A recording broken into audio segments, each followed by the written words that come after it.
What's the story, Morning Glory? What is the word, Hummingbird? Thank you so much for clicking on my channel and for joining me for this quick conversation about some random topics that I want to talk about. So first and foremost, I have to say rest in peace to Tina Turner. She passed away May the 24th at the age of 83. And what I wanted to say about Tina Turner, it wasn't necessarily talking about, her life's work and all the things that she had been through in her life, because all of that is Googleable. You can go Google that, go to Wikipedia. There's tons of documentaries on her on television. So that's not what I'm here to say or what I'm here to talk about regarding Tina Turner. The reason why Tina Turner had an effect on me, number one, she's just one of those people that was always there and that I just kind of took for granted that she would always be there. Just one of those very iconic people in our society, part of the entertainment world, people that we have always known. You feel like you were just born knowing them because they were always there. And so Tina Turner was just one of those people that I took for granted, even though she was up there in age, and I understand she was 83 years old, but just one of those people that I just took for granted would always be there because she always was there as like a part of my life. And it's very reminiscent of like when Michael Jackson died and when Prince died. It was just very shocking. You just assume these people would just go on forever and ever. So anyways, what Tina Turner means to me is her song. She means a lot to me because obviously, she's a very admirable woman. She overcame so much. She was able to overcome so many challenges in her personal life and her professional life. The fact that she was still able to reinvent herself decades later and to continue doing what she had always been doing for as long as she's been doing it is just mind blowing. The fact that she was well into her 60s and 70s and she was still performing and still doing international worldwide concerts. Anyways, like I said, all of this stuff is readable all over the internet. Her career, her life, it's just absolutely mind blowing. But her song, What's Love Got to Do with It? One of her most well-known songs. And when I found out that she didn't actually like singing this song, I felt kind of bad because it's one of my favorite songs of Tina Turner. It's not my most favorite, but it's one of my favorites. And, we all know the words of the whole entire song. The reason why that song means a lot to me is because when that song first came out, when it was released as a brand new single, I think I must have been about 5 or 6 years old. And we didn't have cable television back then. And my dad loves music. And I think that's where I got my love for music from him. My dad loves music. And I remember as a little girl, when that song first came out, it was featured on a show called Friday Night Videos because we didn't have cable. We didn't have MTV or anything like that. The only way for my dad to watch music videos was by waiting until Friday, the end of the week, and staying up until about 11 o'clock at night. I think it came on around 10:30, 11 o'clock at night. And it would show all of the videos of like the top 20 hits in the country. And that was the first time that I was introduced to Tina Turner. And I remember the video. I remember when I see that video now, it brings back so many memories of my childhood and my dad and us staying up late together. And it just takes me back to that time in my life where things were just so simple and things were just so innocent and so pure. And I remember seeing this woman with the crazy spiky hair and it was just like, it was amazing to me. It really was.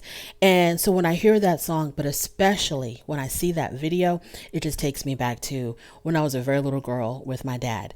Now, my actual favorite song by Tina Turner is Simply the Best. Like I said, her entire career, her life, all of that, impressive. It is a story of determination. It is a story of, definitely survivor in so many ways, not just surviving an abusive marriage, but surviving this industry as a black woman, because here I am on my soapbox. So many women of color have fell by the wayside because this industry just doesn't care. So people like Tina Turner and Diana Ross, these women who have been able to withstand the test of time, it's absolutely, we can sing their praises until kingdom come. It's just amazing. So rest in peace to a truly iconic queen. Now, moving on. Let's talk about Taylor Swift real quick. So Taylor Swift, Taylor Swift makes some really good songs. Okay. She makes some very catchy tunes, some really good songs. I've always been confused as far as like what genre she's in. Um, I'm not a big Taylor Swift fan. I don't know too much about her as an artist, particularly. I thought she was a country singer, but it seems like her music is very pop to me. So I'm not exactly sure what's going on as far as the genre of music. But anyways, she's on tour right now, and I think her tour is doing extremely well because I'm constantly seeing on my social media hordes and hordes and hordes of young women flocking to see Taylor Swift, and they're just going crazy over Taylor Swift. So no matter how anyone can really feel about her personally or professionally, I don't know, this girl, this woman, this young woman is absolutely doing it big.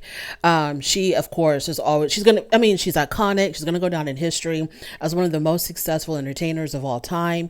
And there's some controversy right now with her boyfriend. People are saying that he might be racist. I don't know. I haven't read too much into it, but I've been seeing headlines that she's been getting a lot of criticism for dating him because he has said some racist things in the past. I'm not really sure because I haven't taken a really deep dive into all of that. But she has made the list as far as the list of the richest self-made women in music. Taylor Swift is number 2. She comes in at $740 million. She has surpassed Beyonce at $540 million, and she took Madonna's number 2 spot at $580 million. So she's sitting on a cool $750 million. Now, that is on the list of self-made women in music. Now, as far as the overall list of the richest self-made women, she is actually number 34. Oprah is number 13 at 2.5 billion. And the number 1 spot belongs to a woman by the name of Diane Hendrick. She is, I'm assuming, the owner of ABC Supply, which is the largest wholesale distributor. So Taylor Swift is up there playing with the big dogs. Moving on from there, let's talk about Al Pacino. So Robert De Niro made news a few weeks ago by having a baby with a woman who is, I'm pretty sure, more than half his age. I think she's in her 40s, her early 40s, I think. And he's just recently had a brand new baby, a newborn baby. He is 79 years old. I made a video about that. Don't really care about the relationship. It doesn't really matter to me that, he's 79 and she's in her 40s, whatever. My issue was, like, why would you want to bring a baby into this world knowing that your time with this child is limited and this child is going to be losing a parent at a very formidable, impressionable time in their life? So here we go again with Al Pacino. Al Pacino is actually older than Robert De Niro. He is 83 years old, and his girlfriend, 29-year-old Noor Alfallah, is currently pregnant with his 4th child. He has a 33-year-old from a previous relationship, and he also has 22-year-old twins with the actress Beverly D'Angelo. So Al Pacino, when he found out that his girlfriend was pregnant, he was shocked. Okay, and I was like, okay, you're doing the do. Why are you shocked? And you're probably taking Viagra. Why are you shocked?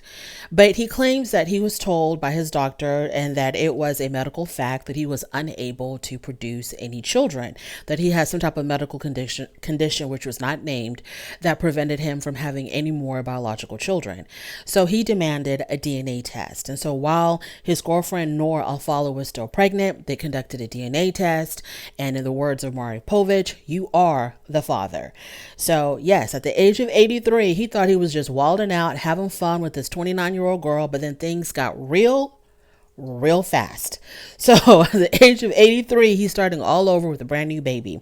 So good luck to them and to all of that. But once again, from the perspective of the child, at some point, in this child's young life, They're going to be burying a parent, and they're going to have to deal with that. And I've said this before when I talked about Robert De Niro. Even those of us who are older and we have elderly parents, and we know that that time will come if, nature take its course, we'll be the ones burying our parents, not the other way around, hopefully. And we know that we're going to have that moment where we're going to have to do that. We're going to have to, bury our parents. And no matter how old we get, it's still something that you don't want to face. It's still something that's going to affect you very, very deeply. It's still going to feel like it's too soon. Why is this happening? We're still going to go through our grieving process and all of that. And we're going to struggle with the death of our parents, even though we're older, much more mature, et cetera, et cetera. We knew this was coming. We've made preparations for it. We've had difficult conversations with our elderly parents about what to do, for their end of life. So how do you expect a younger person to deal with that? You know what I mean? A child, someone who's a teenager, even someone in their early 20s. How do you expect them to deal with it when those of us who are older and those of us who are a little bit more prepared with that type of thing, even though, we can't even deal with it. So how would you expect a younger person to deal with it? So I'm not understanding at all what's going on here. Now, at first I thought this is probably a money grab, like with Robert De Niro. Well, my personal opinion, I'm not stating a fact when I say it's a money grab, because I think with Robert De Niro, his girlfriend, Tiffany Chen, I felt like, she was waiting around for a ring or something and it wasn't coming. And so she decided, well, I'm not going to be in this relationship with this man in vain. When this all ends, I'm going to get something out of this.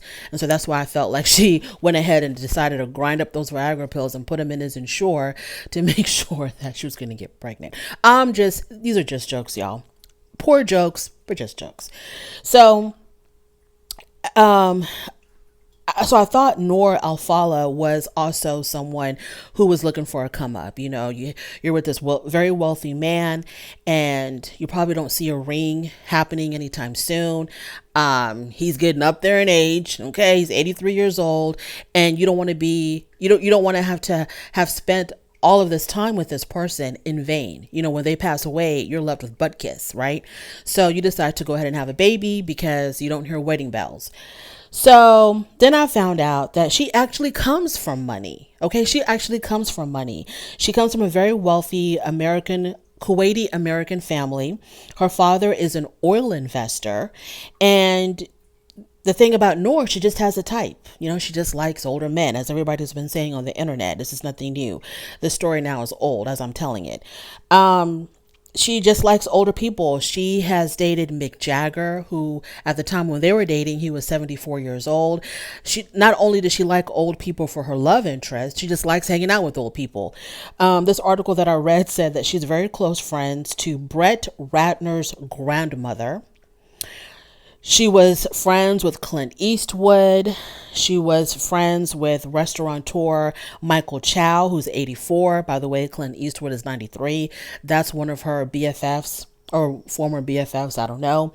She's also has been friends or has been known to hang out with painter Ed Ruscha, who is 85 years old. And she's also is friends or friendly with two members of the Electric Light Orchestra. They didn't give their names, but they're 75 and 76 years old. So she just likes older people. She likes old people. She thinks they're cool. She thinks that, they have a lot of great entertaining things to say. She likes talking with them, et cetera, et cetera. And I can understand that. I can totally understand that. I think it's great to talk to people who are older because they probably have a ton of interesting stories, a ton of life lessons to pass on. So I get it. But the part about having a baby with an 83-year-old man, I'm like, girl, come on now. Why do y'all want to do this to these children? We're going to be forcing them to experience a life-changing type of grief early on. You know what I mean? It can happen to anybody. No one's promised tomorrow, but the older your parent is, the more likely you're going to be burying them very soon. And I'm not wishing death on Robert De Niro or Al Pacino. God willing, they'll make it into their hundreds, well into their hundreds. And as far as the way they've been keeping up with themselves, they just might. Because with Robert De Niro, his girlfriend, she also does like martial arts, and she's been helping him with his Tai Chi tea and yoga and whatever else, trying to keep him physically fit. Al Pacino, even though he's 83 years old, he looks like he's still physically, doing pretty well physically. He's not in a wheelchair. He's not in a walker. He's not using a cane. He's out there doing his thing. So these younger women are probably breathing new life into them. But I'm just like, man, at the very most, the child is you're probably going to be around until they're about, hopefully, God willing, they're in their 20s. But still, it is what it is. Okay, moving on from that. tjholmes and amyrobach, why haven't they found work yet? I'm not understanding. They're very well known. They're very controversial. You would think that any show they're on, they're going to be bringing in views. They're going to be bringing in an audience. Why haven't they found a job yet? And they're out there, they're still doing their PDA as if we're still interested. Why haven't they found work yet? I don't understand why they're not marketable. Because even though they were controversial in a bad way, cheating on their spouses, having this affair, blah, blah, blah, lying about it, etc.